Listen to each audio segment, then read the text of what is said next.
एकदम हीरोइन लगेलू नवारा सोहो बोलिया बनल रहे जौने छावाड़ा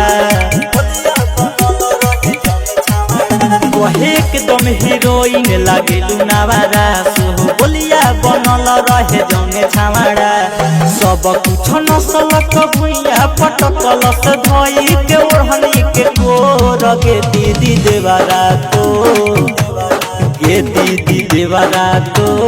कमर में दर्द देल सब बड़ी बिजोर गे दीदी देवरा तो चुमा लेते लेते कई दिहल सब गे दीदी देवरा तो चुमा लेते लेते कई दिहल सब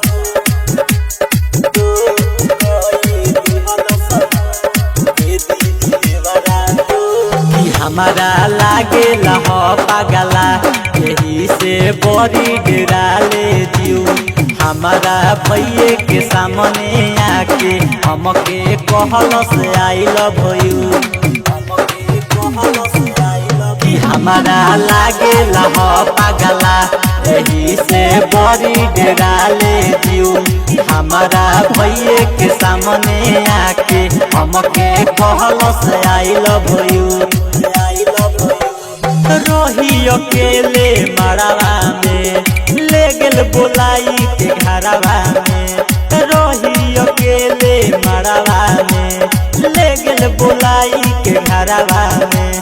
बुझे न हमरे बतिया के तनो कोइनी हम सोर गे दीदी देवरा तो गे दीदी देवरा तो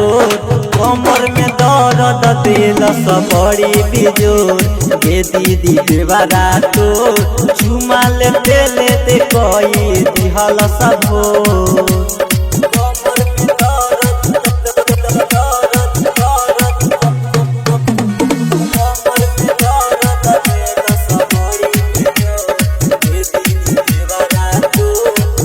जय माला पगैनी स्वागत में धैल से हाथ गे दीदिया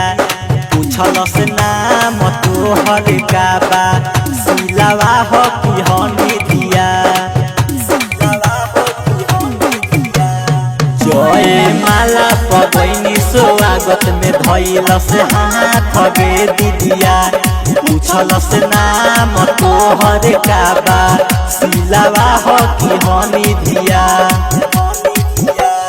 राइटर कौशल संगे आइले रहे सुमनवा देखी के पागल आइले रहे हरियम अनेस संगे आइले रहे